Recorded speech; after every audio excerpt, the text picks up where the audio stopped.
Aku masih ingat suara gemericik air yang selalu menemaniku setiap pagi, bukan dari sungai atau hujan, tapi dari tumpukan piring kotor yang harus kuselesaikan sebelum matahari menyentuh menara istana.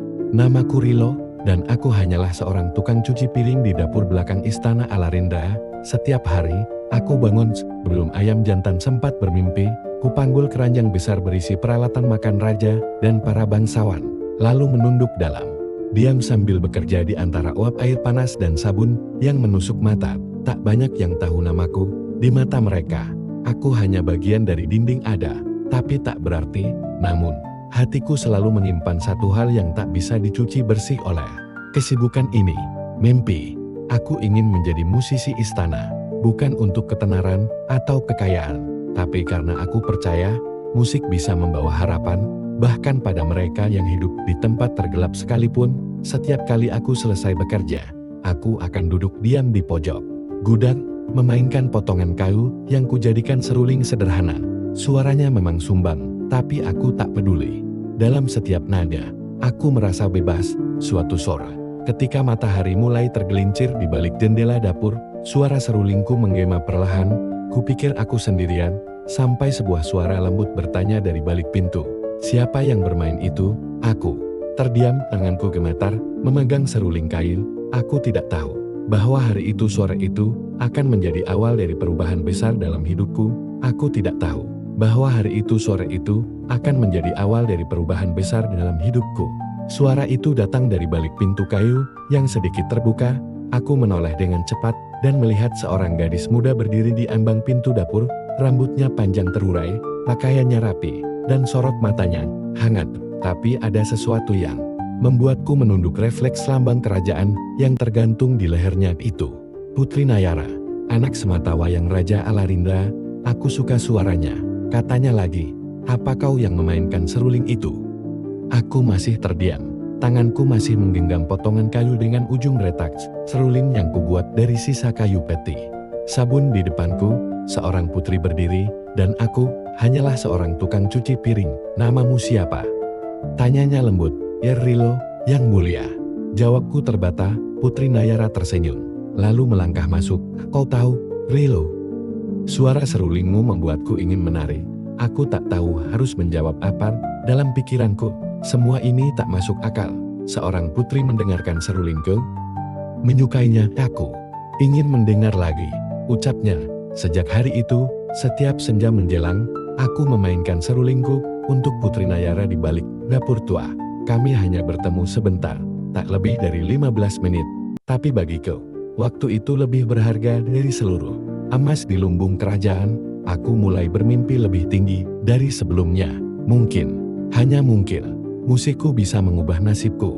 Tapi aku lupa bahwa di dalam istana mimpi dari orang kecil seperti aku tak selalu dipandang sebagai harapan, kadang dianggap ancaman. Dan hari, ketika suara serulingku didengar oleh orang yang salah, semuanya mulai berubah. Suara serulingku didengar oleh orang yang salah, semuanya mulai berubah.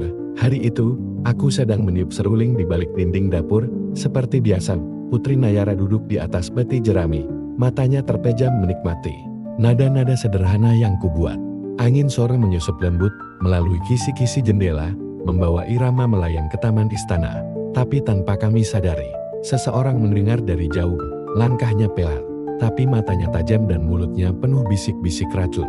Namanya Paman Wira Penasihat Raja, orang yang katanya paling dipercaya, tapi semua orang dapur tahu dia haus kuasa. Ia sering mondar-mandir di dapur, bukan karena lapar, tapi karena ingin mengawasi siapa yang bisa menjadi ancaman bagi posisi dan ambisinya. Ketika ia melihat Putri Nayara tersenyum mendengarkan suara serulingku, ia hanya berdiri di balik tiang batu dan mengamati, tak mengatakan apa-apa, hanya menyipitkan mata dan berbalik perlahan, seperti ular yang menemukan sarang mangsanya. Keesokan harinya, semua berubah. Aku dipanggil oleh kepala dapur, suaranya dingin, tak seperti biasanya. Rilo, atas perintah langsung dari Paman Wira, kau tak diizinkan lagi berada di dekat area taman atau dapur bagian barat. Jantungku seakan berhenti. Itu tempat di mana aku biasa bermain seruling untuk Putri Nayara. Aku menunduk. "Tapi Bu, saya cuma sudah..." Potongnya cepat. "Ini bukan urusanku," katanya. "Kau melanggar batas." Seorang pelayan tak pantas menghibur putri. Aku kembali ke pojok dapur dengan tangan gemetar, serulingku kugenggam erat. Tapi ada retakan yang baru muncul bukan di kayunya, tapi di dalam hatiku. Namun malamnya, sebuah suara lembut memanggil dari jendela kecil. "Rilo," bisik Putri Nayara, "aku akan mencarimu. Jangan berhenti bermain." Hatiku bergetar. Mungkin aku bisa diusir, mungkin aku bisa dilarang, tapi suara serulingku tak akan bisa mereka bungkam. Mungkin aku bisa diusir, mungkin aku bisa dilarang, tapi suara serulingku tak akan bisa mereka bungkam. Namun, aku tak menyangka bahwa nada-nada sederhana itu akan menyeretku ke pusaran bahaya yang jauh lebih besar dari yang pernah kubayangkan. Pagi itu, saat aku mulai bekerja seperti biasa, suasana dapur terasa mencekam. Para pelayan berbisik-bisik, matanya penuh kecemasan. Aku menangkap sepenggal percakapan yang membuat tengkuku dingin. Semalam, Paman Wira memerintahkan pengawal untuk menyelidiki pelayan-pelayan yang mendekati keluarga kerajaan. Katanya ada yang menyihir Putri Nayara sihir. Bisik yang lain, aku terdiam di tempatku, suara serulingku dianggap sihir. Sore harinya, seperti yang dijanjikan, Putri Nayara datang diam-diam ke balik jendela kecil dapur. Tapi kali ini wajahnya tak setenang biasanya. "Aku bermimpi tentangmu, Rilo," katanya cepat. "Dalam mimpiku, kau memainkan serulingmu dan seluruh istana berubah menjadi taman yang damai." Ayahku tersenyum, tapi lalu tiba-tiba semua menjadi gelap. "Dan kau menghilang." Aku menggenggam serulingku erat. "Aku takut mimpiku pertanda buruk," lanjutnya. "Paman Wira tahu soal kita. Dia bilang kau menanamkan manta lewat musik." Aku terkejut, "Tapi aku hanya ingin membuatmu bahagia." Putri Nayara menatapku dalam-dalam. "Kau harus berhati-hati. Aku tahu kau tak bersalah, tapi tidak semua orang bisa memahami suara hati." Malam itu, untuk pertama kalinya aku tidak memainkan serulingku, tapi suara mimpi itu, suara yang katanya mengubah takdir, terus berputar dalam kepalaku. Dan esok harinya, aku dipanggil menghadap raja. Esok harinya, aku dipanggil menghadap raja. Langkahku terasa berat. Setiap detik yang kulalui di lorong megah istana itu, napasku semakin sesak. Para penjaga menatapku dengan curiga, seakan aku membawa sesuatu yang tak pantas ke dalam jantung kekuasaan. Aku berdiri di balairung megah, dan di sana, duduk di atas tahta tinggi berlapis emas, Raja Prasana, ayah dari Putri Nayara, menatapku dengan tajam. Di sisi kanan, duduk Paman Wira dengan senyum tipis yang mencurigakan, seperti seseorang yang telah menyiapkan jerat. "Namamu Rilo?"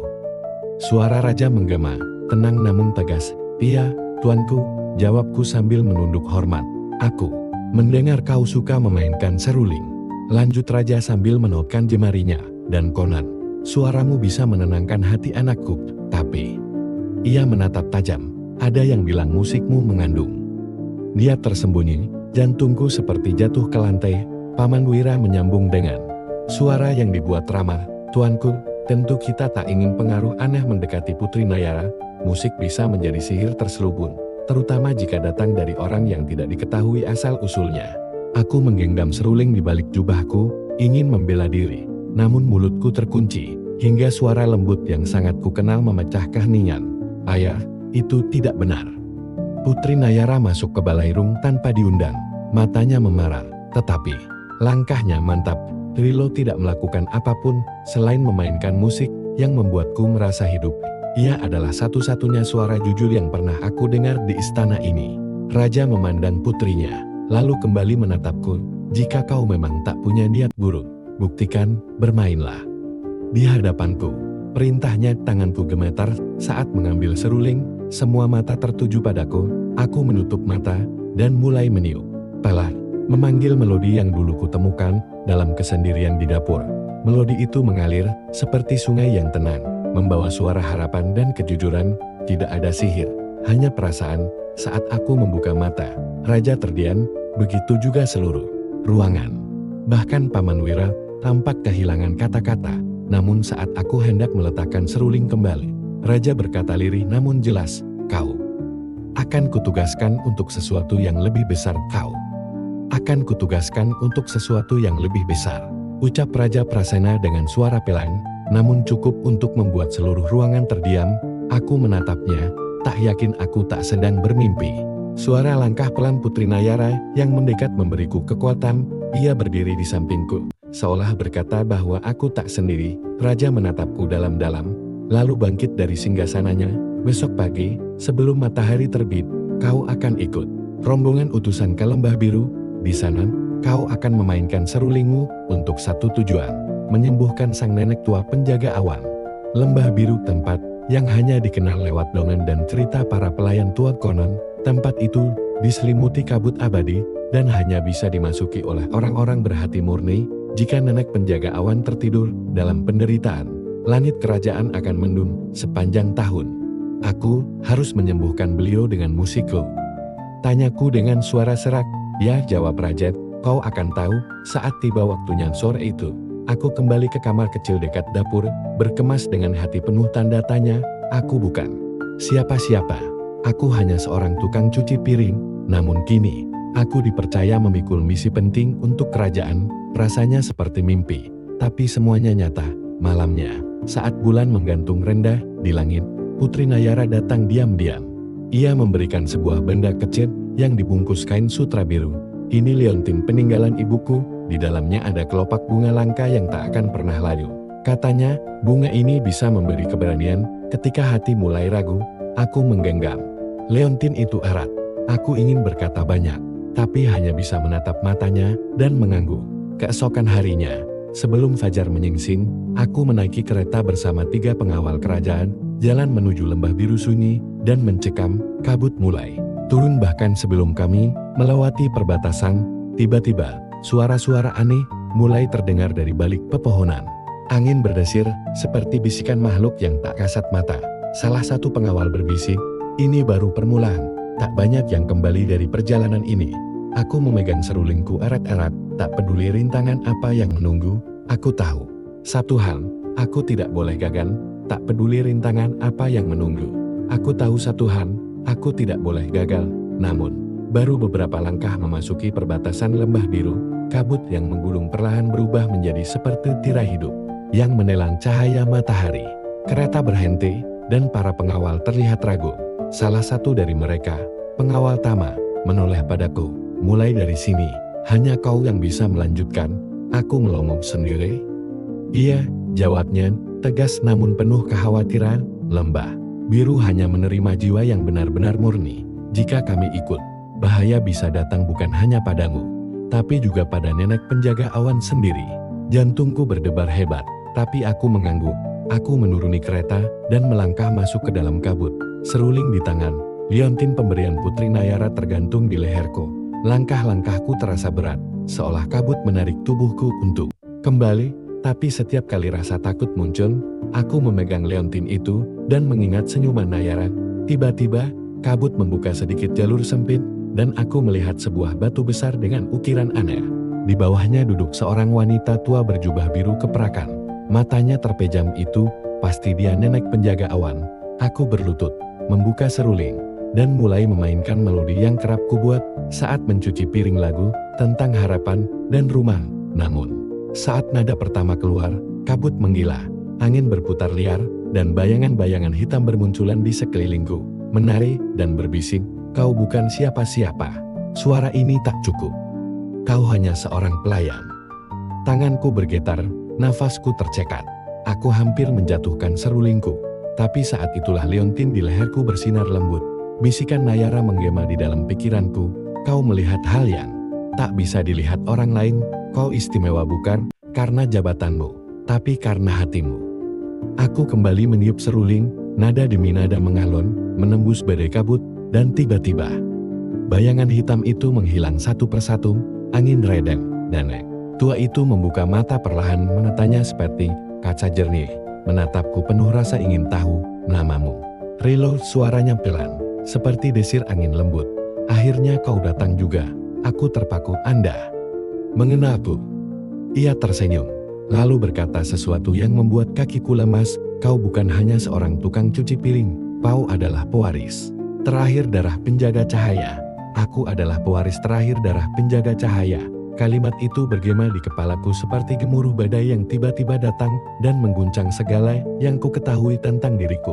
Nenek penjaga awan menatap dalam-dalam ke mataku. Sejak lama, darah suci ini mengalir dalam keluargamu. Walau kau tidak tahu, kini, saat kegelapan mulai mengancam istana dan seluruh negeri, hanya kau yang bisa membawa cahaya kembali. Hatiku berdebar lebih kencang. Bayangan tentang pekerjaanku sebagai tukang cuci piring, kehidupan yang sederhana dan penuh perjuangan, beradu dengan kenyataan baru ini. Aku merasa seperti terjebak di antara dua dunia yang kukenal dan dunia yang harus kuhadapi sekarang. Tapi, aku bukan siapa-siapa, aku tak punya kekuatan.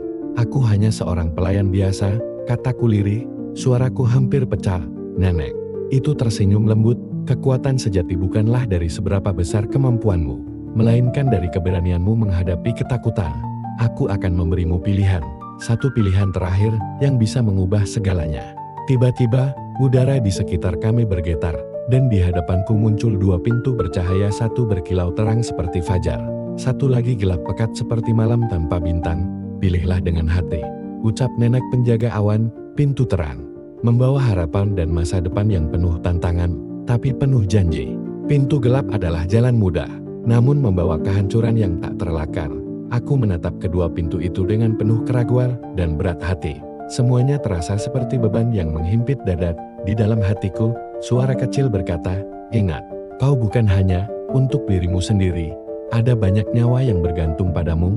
Dengan napas yang dalam dan mata yang penuh tekad, aku melangkah maju menuju satu pintu, dan dunia seolah berhenti sejenak.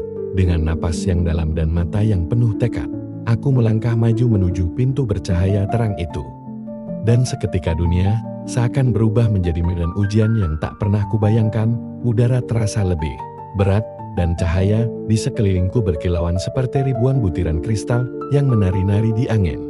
Namun, di balik keindahan itu, tantangan datang bertubi-tubi. Langkahku tertatih saat aku melewati jalan berliku penuh rintangan yang menguji kesabaran dan keberanianku. Ada suara-suara yang menggoda, berkata bahwa aku takkan pernah mampu, bahwa aku harus menyerah dan kembali ke hidup lamaku yang sederhana. Namun, aku menggenggam erat kenangan tentang nenek penjaga awan dan janji akan harapan yang harus kutuntun. Hatiku yang dulu ragu mulai menyala, berubah menjadi nyala api kecil yang mengusir gelap. Di saat yang paling sulit, ketika aku hampir jatuh ke jurang ketakutan dan keraguan, aku teringat akan senyum tulus dari anak-anak di istana yang dulu aku layani dengan setia. Mereka adalah alasan mengapa aku harus terus berjuang. Dengan segenap kekuatan yang tersisa, aku melangkah lebih mantap, menghadapi badai yang menggulung, dan menantang gelombang yang berusaha menyeretku ke bawah. Pada titik itu, aku menyadari satu hal penting. Keberanian bukan berarti tanpa rasa takut, tapi keberanian adalah memilih untuk melangkah maju walaupun takut itu ada. Dan di ujung jalan, aku melihat cahaya yang lebih terang dari sebelumnya. Cahaya yang menjanjikan awal baru bukan hanya untuk diriku, tapi untuk seluruh istana dan negeri ini. Langkahku yang mantap menuju cahaya terang itu kini berubah menjadi lompatan keyakinan. Karena aku tahu, inilah saatnya aku menghadapi pilihan terakhir yang akan mengubah segalanya. Di depan mataku terbentang sebuah pintu besar yang bercahaya. Di baliknya ada kesempatan untuk menggapai mimpi yang selama ini terasa begitu jauh. Namun, pintu itu juga mengharuskan aku melepaskan sesuatu yang sangat berharga. Masa lalu sederhana yang penuh dengan cinta dan kenangan. Detik-detik itu terasa seperti waktu berhenti. Hatiku bergulat antara rasa takut kehilangan dan harapan besar yang menggema dalam dada. Aku ingat semua pelajaran dari nenek penjaga awan, semua senyum yang pernah aku temui, dan semua harapan yang aku bawa untuk mereka yang percaya padaku. Dengan suara yang teguh, aku mengucapkan sumpah dalam hati. Aku memilih untuk maju demi masa depan yang lebih baik, bukan hanya untuk diriku, tapi untuk semua yang membutuhkan harapan. Saat aku melangkah melewati pintu itu, seolah langit dan bumi bersorak, dan kehangatan yang meliputi membuatku tahu, aku tidak lagi sendiri. Dunia baru terbentang di hadapanku penuh warna, cahaya, dan kesempatan tak terbatas. Aku bukan lagi hanya seorang tukang cuci piring di istana. Aku telah menjadi cahaya bagi diri sendiri dan orang lain.